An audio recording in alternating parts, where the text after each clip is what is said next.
Hello everyone, I am Sonal Kaur, your psychology mentor, and today we will study chapter 3 in class 11 psychology. तो आज मैं आपको बताऊंगी what are the factors that affect your development. So let's get started.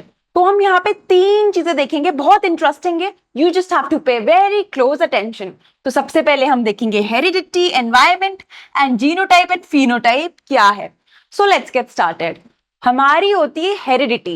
Heredity आपने 10th class की science में पढ़ी है. हेरिडिटी क्या होती है कि आप फिजिकली एंड साइकोलॉजिकली क्या कैरेक्टरिस्टिक्स अपने पेरेंट्स के थ्रू लेके आते हो, या कोई पेरेंट्स अपनी नेक्स्ट जनरेशन या चिल्ड्रन को क्या फिजिकल एंड साइकोलॉजिकल कैरेक्टरिस्टिक्स या ट्रेट्स पास ऑन करते हैं. ठीक है, यहाँ पे एक इंपॉर्टेंट चीज है कि जीन्स यहाँ पे सब कुछ गवर्न कर रहे हैं. ठीक है, एक ब्लूप्रिंट बना के दे रहे हैं डेवलपमेंट के लिए.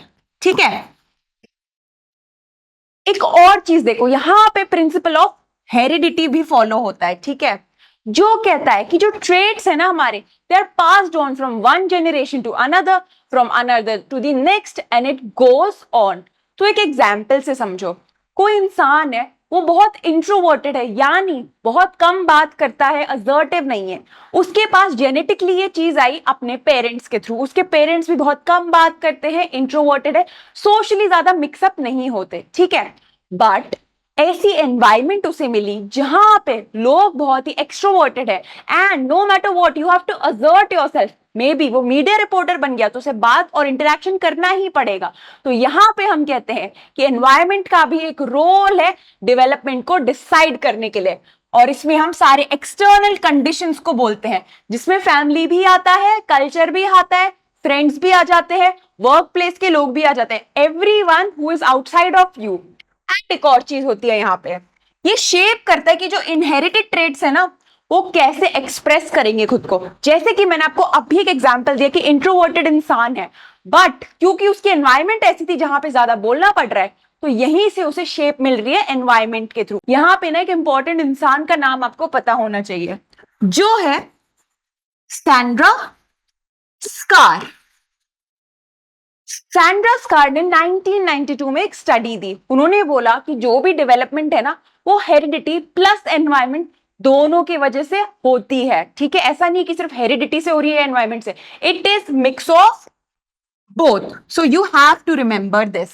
एग्जाम में 1 मार्कर में भी पूछा जा सकता है, maybe, I don't know, but there are chances. आज तक ऐसे पूछा नहीं है, बट हम कभी भी रिस्क नहीं लेंगे.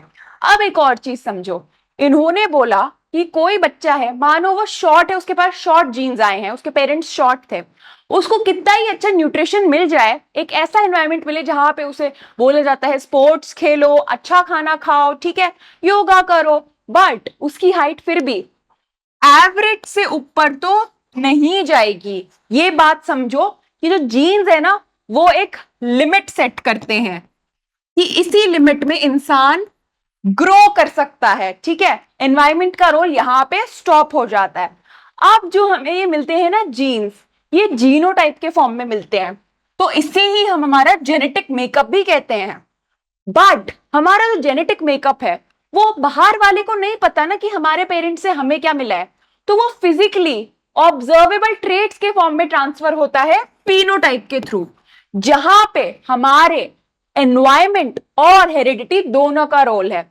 कोई बच्चा जो कि बहुत ही इंट्रोवर्टेड था, ये उसे जेनेटिकली अपने पेरेंट्स से मिला. ठीक है, बट एनवायरनमेंट में उसे बहुत लोगों से इंटरेक्ट करना था, ये एनवायरमेंटल डिमांड थी.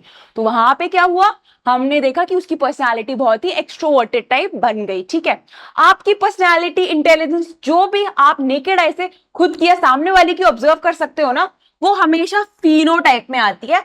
तो इस चीज का आपको ध्यान रखना है. ठीक है, तो देखो आज की क्लास में हमने क्या पढ़ा. सबसे पहले मैंने आपको बताया क्या है हमारे फैक्टर्स जो डेवलपमेंट को इन्फ्लुएंस करते हैं. उसमें हमने 3 इंपॉर्टेंट चीज देखी. अब एक क्विक क्विज करते हैं आपकी अंडरस्टैंडिंग के लिए. What is the term for the observable traits that result from the interaction between genes and environment? तो जीन्स और एनवायरनमेंट जब मिलते हैं तो उसे क्या बोलते हैं? जीनोटाइप बोलते हैं, क्रोमोसोम बोलते हैं, फिनोटाइप बोलते हैं, डीएनए बोलते हैं. देखो बहुत सिंपल क्वेश्चन है. सी, फिनोटाइप हमने जस्ट अभी पढ़ा. Next question, which of the following is an example of environmental influence on development? यानी एनवायरनमेंट का इन्फ्लुएंस है, यहाँ पे कौन सी डेवलपमेंट है वो समझाओ. आई कलर इनहेरिटेड फ्रॉम पेरेंट्स, ये तो जेनेटिक हो गया। ब्लड टाइप, ये भी जेनेटिक है। लैंग्वेज स्पोकन एट होम, ये तो आपका एनवायरमेंट डिसाइड करेगा। Even if you are a Malayali और you speak some South Indian language और आपको अमेरिका में रहना पड़ रहा है, तो आप इंग्लिश में ही तो बात करोगे। तो सही आंसर है C, language spoken at home. So that was all for today's class. I will see you in the next class.